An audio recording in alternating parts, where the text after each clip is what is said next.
Thank you. Thank you. It has been a pleasure performing in front of all of you. Thank you. Thank you.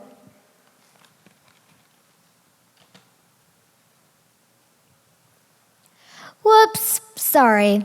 I was just practicing my TED Talk in virtual reality. But let me share it with y'all too. Before I was born, my dad used to travel a lot for work. My mom used to tag along sometimes if the place sounded fun and interesting. Surprisingly, that continued during my first year on Earth. I went to so many places as a little baby, such as Boston, LA, Las Vegas, and Abu Dhabi, Dubai. We were known as a traveling family. We went to so many places each year, even when I was born. But that all changed during my first year doctor visit. The doctor said that I have something called neutropenia. Neutropenia is a disease when you have very few white cells in your body. White cells are just one of the 3 types of cells you have. White cells are used to build up your immune system, and your immune system is what prevents you from getting sick, which is why I get sick often. So travel stopped for me and my mom, and it only became plane travel, once a year to places like India or New York to visit family. But when I turned 6, I started to outgrow neutropenia, and I got to travel again, and I loved it. Fine, obviously, when I was 6, I didn't really know what I was doing. All I remember are those long plane rides where my ears hurt so bad that my cry was a treat for the whole airline. But as I grew older, I started becoming more and more curious, passionate, and excited about my travel trips. I would create lists of things to do in those places, like rides in theme parks, restaurants, and shopping. For the year 2020, I had 3 trips planned: Tennessee, a cruise, and London. And I was so excited, I had already done all the preparations. I had made lists, and I had even packed half of my bag. But then this came along, the coronavirus pandemic. As you know, we were all in lockdown, and we were all pretty bored. When I was in lockdown, I was sad too, because I had missed 3 trips I had really wanted to go on. And to top that, I was bored all day long, every day. I had done everything I could. Read books, went on my electronics all day. I even baked. Fine, let's face it, more like burned. But what's the difference? I was sad and so bored. So, one day, out of curiosity and boredom, I walked to my dad's office and asked him a question. I said, "Dad, how are you working in all this craziness?" And his answer changed the way that I think about things. He said it's hard, difficult, but technology is making it easier. I walked to his desk and he showed me his virtual reality headset. I put it on and was amazed to see that I was in Krakow, Poland. I was at a long table with all my dad's office members. I was so shocked and excited that starting then, I had been obsessed with virtual reality. I became the family traveler, where each weekend I would book a new trip for me and my family to go to. We went to places like the desert, where we saw camels walk slowly along the sparkling sand.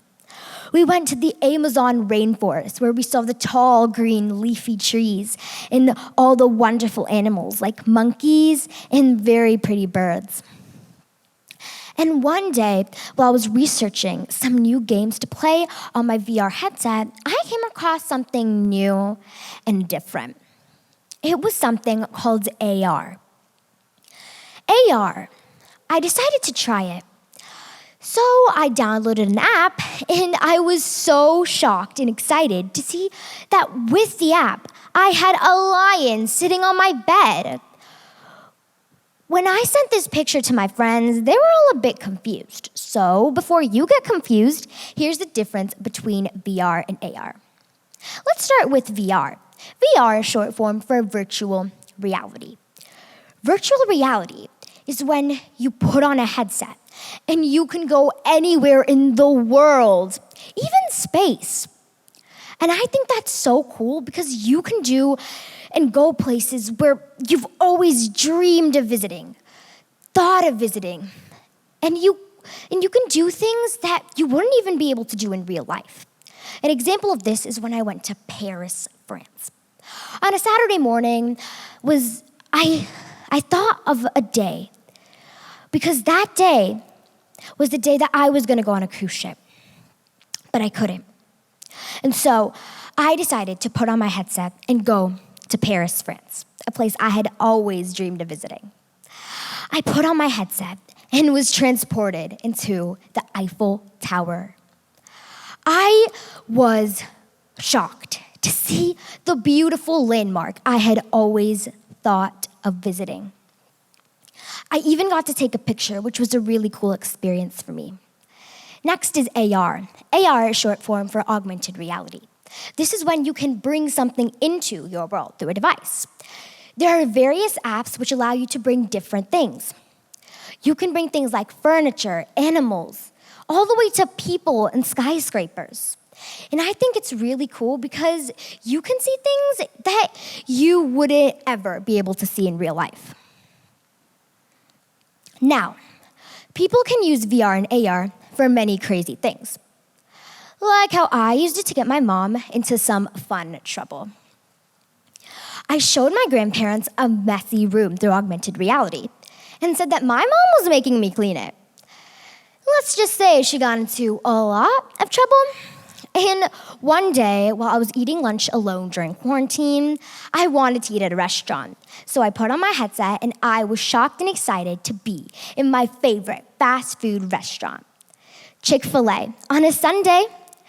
And while I was dancing alone in the hallway, I wanted to be in front of a crowd. And so I put on my headset and was transported into a huge stage, almost as big as this one. And I got to dance my heart away. Now, in the beginning of my speech, I told you how VR and AR have impacted the travel industry, but it has also impacted so many more. So here are a few examples. Now, first is toys. This might seem like an ordinary teddy bear, but really, through augmented reality and the app, you can be a doctor, see inside of him, and fix him all up. I think that's cool because you're basically combining two things kids love the most, technology and toys. Genius. Next is sports. Now, you can use technology in sports in two different ways. Number one is to teach. You can teach or learn a sport all through the power of technology. You can learn or teach so many different kinds, like baseball, golf, soccer, or football. The opportunities are endless.